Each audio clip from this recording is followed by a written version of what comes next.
Welcome back to Star Wars Sublight. Let's talk about Sabine. She's a Mandalorian weapons expert who's becoming an expert in one of the most exotic weapons in all of Star Wars. When we catch up with her in 11 ABY, that's when Ahsoka's set by the way, Sabine is once again taking up her Jedi training. She's apprenticed to former Jedi Padawan Ahsoka Tano, and there's been nothing conventional about her training so far. For starters, she's much older than Anakin was when he began his training. He's too old. And if you thought that was bad, she's even older than Luke was when he started training under Yoda. He is too old. Too old to begin the training. But I've learned so much. And to our knowledge, Sabine isn't Force sensitive, or at least has shown no aptitude in wielding the Force so far. You have no power. I never had the talent, the abilities, not like Ezra. That much is true. I'm totally gonna edit this video if she does turn out to be Force sensitive. Nothing to see here. Move along.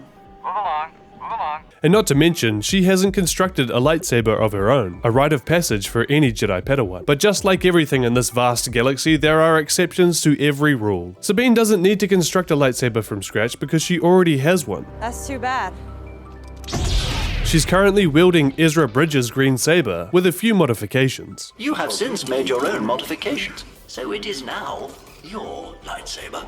Maybe you've come here wondering just how she wound up with Ezra's saber, and if you thought it was a gift, well, you might be mistaken. And if you're not paying full attention, you might miss the moment that Ezra's saber is passed to Sabine, during a final and desperate mission to liberate Lothal from the Empire during Star Wars Rebels Season 4's finale. Here's how and why Sabine Wren wound up with Ezra Bridges' lightsaber.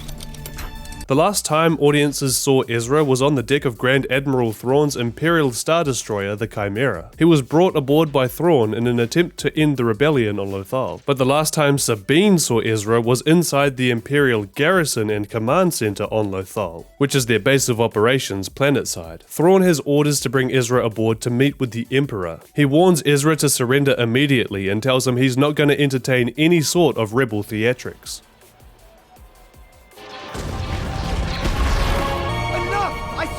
Immediately following this conversation, you can actually see Ezra remove his lightsaber from his belt and hand it over to Chopper. So when Ezra went aboard the Chimera, he did so unarmed. He managed to fight his way to the bridge and hold Thrawn hostage, before summoning a herd of Purrgil which take him and Thrawn beyond the edge of the known galaxy.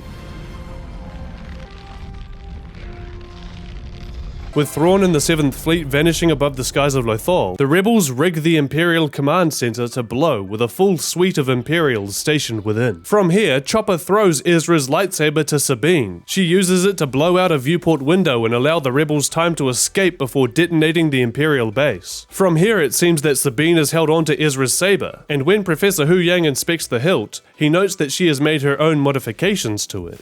Ezra's lightsaber. True, he constructed it, and by all accounts it served him well. Then he passed it on to you.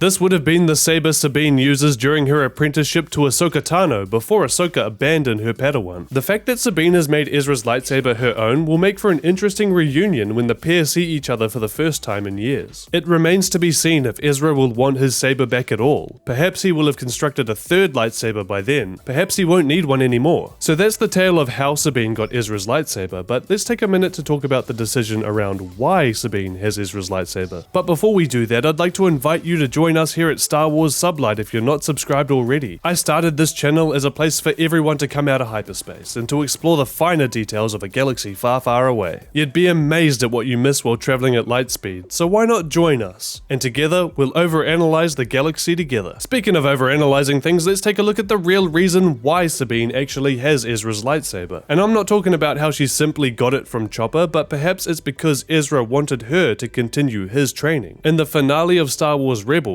Ezra leaves multiple messages for Sabine and the rest of the Ghost crew to listen to after he's gone. In these messages, Ezra tells Sabine that he's counting on her, but she seems confused as to what for after he vanishes. Sorry for disappearing on you. For years I've taken this to mean that Ezra was counting on Sabine to come find him once he escapes the galaxy with Thrawn as his captive. And from the epilogue it looks like Sabine thought Ezra was counting on her to mount the defense of Lothal, when the Empire would strike back in retaliation for overthrowing Governor Pryce and vanquishing Thrawn. And when that attack never comes, Sabine has these closing words for Ezra. I used to think that Ezra was counting on me to protect Lothal, but one day I realized there was more to it. There was something else I was meant to do.